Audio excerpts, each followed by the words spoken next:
you can't watch or read the news these days without coming across a story that has something to do with cybersecurity and its breach. Now, this morning, we'll look at how existing technologies are or are not capable of dealing with the advanced threat and how cybersecurity plays into investments. Joining us this morning is Oscar Visaya of Palo Alto Networks, Philippines. Hi, Oscar. Good morning.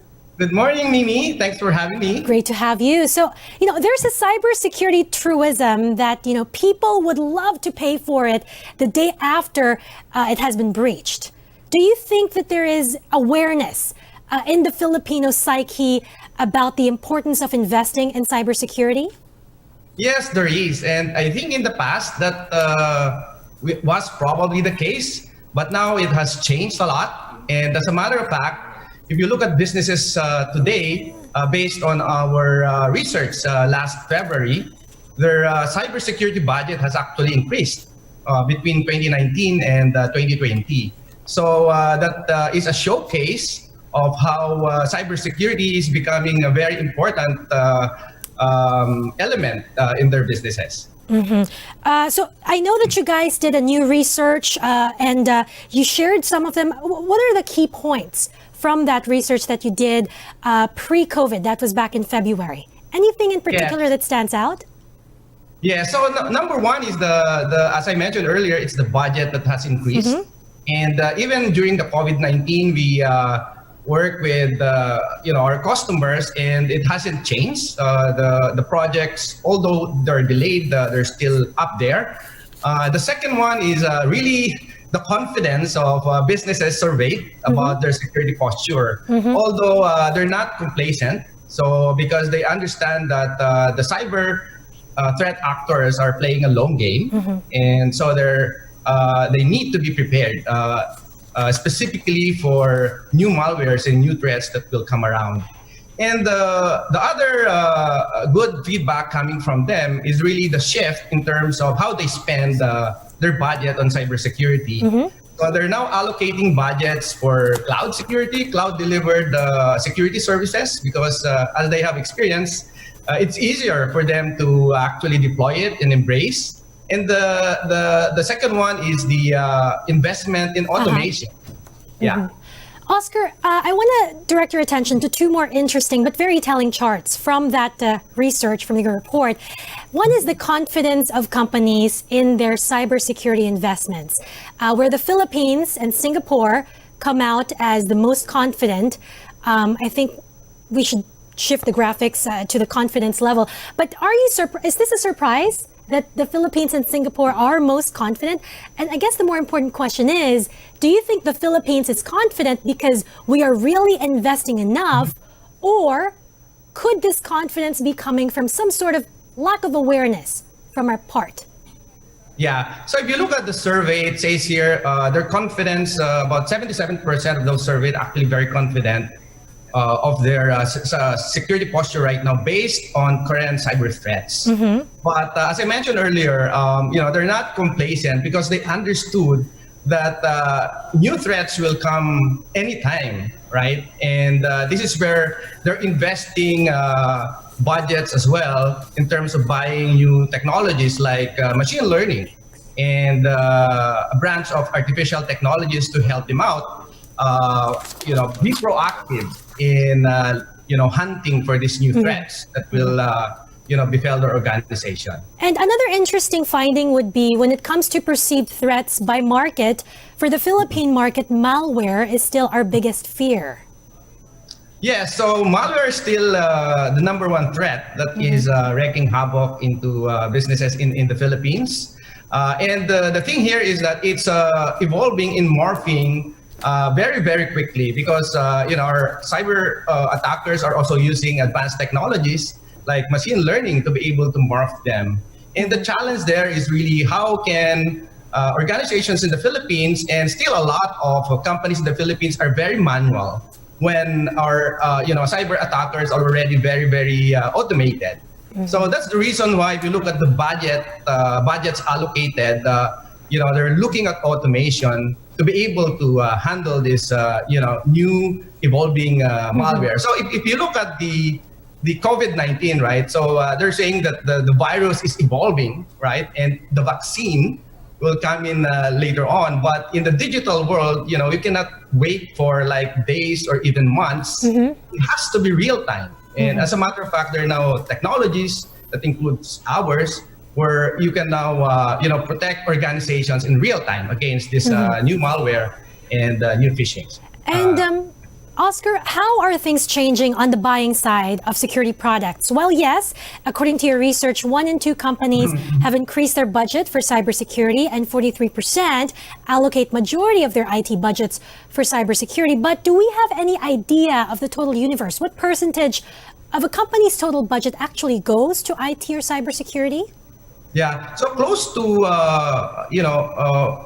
50%, about 43% said that they're allocating more than or majority of their IT budget actually in cybersecurity. So this is really very encouraging for me and for everyone as we are really, And usually, Oscar, how big is the IT budget for a company compared to the rest of the items that need to be allocated? I think it depends on the company, right? But it's a huge portion of the overall company budget because a lot of these companies are now undergoing digital, in their digital journey transformation, right? So they're allocating a good portion of their capex for the whole year for IT and security. And is cybersecurity board level discussion today? I mean, from brand reputation, relationship with customers, exposure and cost of data breach. These are concerns and initiatives that needs to be addressed. Is this, are these initiatives coming or driven top down? Yeah, good question. As a matter of fact, cybersecurity is everyone's responsibility, including the board, right? And, if you look at the board, they're most concerned about risk, business risk.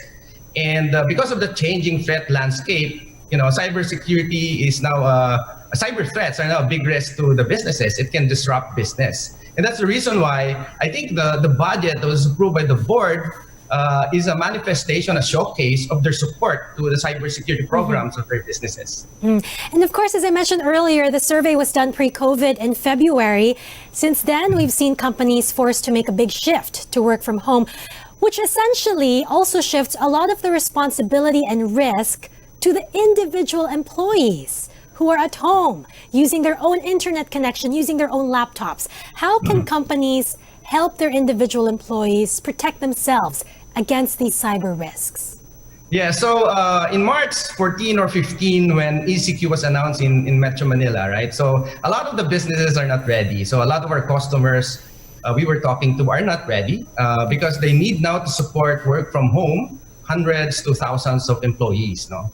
And the challenge for them is really to bring the enterprise security or the office security to the homes of employees. And some of them are actually ready, but others are not. And some of the problems that they experience is that their infrastructure capacity is not enough anymore to be able to support work from home employees and secure their connectivity.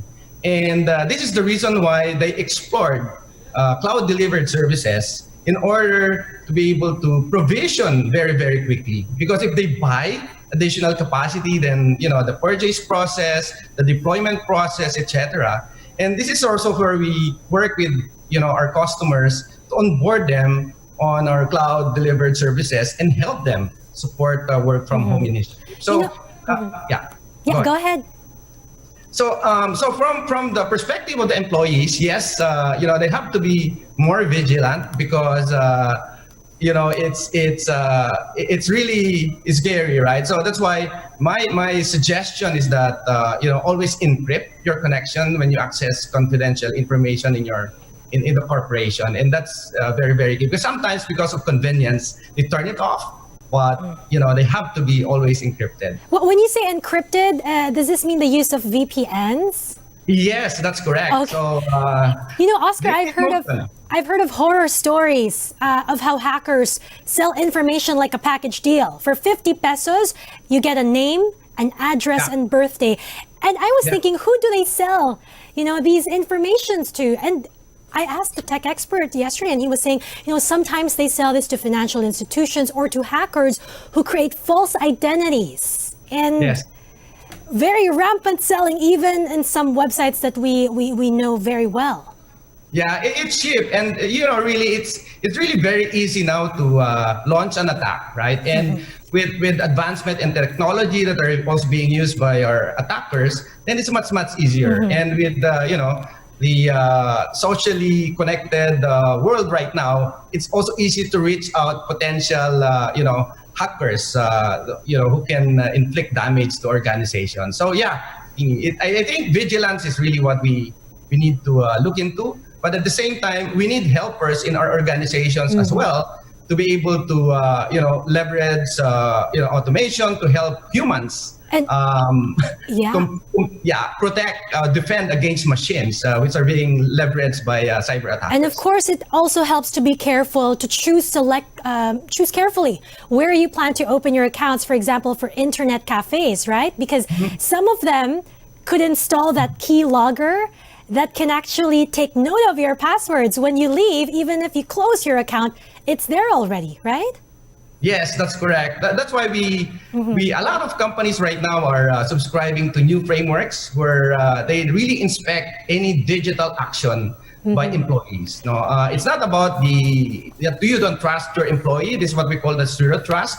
It's not that you don't trust the employee, but it's how you deal with the digital work that he's doing, right? Because stolen credentials are also very rampant, and they could be valid credential of an employee, but it was stolen, and it can be used to breach an organization. So these are actually the key issues that are being faced by a lot of businesses right now, the internal threats. Because Oscar, there's a famous personality, Kevin Mitnick, who used to be on NBI's most wanted list for cybercrime. He's since crossed the fence, and now he helps companies strengthen their defense. And he says the key is to test your security controls. Do you have data to suggest what is the success rate of our cybersecurity defenses when a bad element tries to make a breach? Is it 70, 80, 90%? I think there's really no specific percentage, right? But what I can tell you, Mimi, is that cyber attackers need to be right only once, right? But us defenders, organizations defenders, need to be right all the time. And come to think about millions of launch attacks to organizations on a daily basis. It's important for organization to test. Some of the programs that they're doing right now is, aside from employee awareness program that they're rolling out on a regular basis, they're also doing vulnerability scans, penetration testing on a regular basis. But sometimes, companies are smaller with lower budgets, will do it once a year at least, right? But I think the problem right now is because of the automation, the machine learning that's also available to our cyber attackers, it's not enough anymore to do it on a regular or a weekly or even a monthly basis. That's why we are advising customers to do it in real time, to look at your posture in real time and see what's happening, and at the same time to remediate right away. And this is the reason why automation is really very important to organization, because that's where they can really be ahead of cyber attackers, or even just equal with cyber attackers. Yeah. Oscar, we don't have much time, but we can't let this question go, because the government has laid out the National Cybersecurity Plan 2022. The NBI and the PNP even have their own cybercrime divisions. But it's ironic to know that at one point, and then to see news like these warnings from security experts over accessing government portals. Very quickly, what do you think can and should governments do to boost security of the public infrastructure and cyberspace in general? Okay, so first of all, look, the cybersecurity and the cyber threat is is an infinite game, right? So it's a journey. And I think for the government, they're on the right track with the cybersecurity plan of 2022. They're actually in the process. A lot of government agencies that we work with have programs already around the execution of that plan. And they have budgeted, as you can see, because we also survey the government in this research that we have done in February, right? So they're also getting more budgets for cybersecurity. So I think the government, through the ICT and through the Cybersecurity Bureau, are pretty much in the game, and they're helping organizations, not only government but also partnering with the private sector to be able to help us. But I think, Mimi, cybersecurity, again, as I said, is an infinite game. And if you look at the global issue right now, it's about the shortage of cybersecurity skills. And this is the reason why we need to partner with government and academe. And last November, we actually launched our first cybersecurity academy in the Philippines together with Asia Pacific College in the ASEAN group to be able to help potential future employees in cybersecurity to fill in the gap, not only in the Philippines, but globally. Okay, on that note, thank you very much, Oscar, for joining us this morning, and good luck.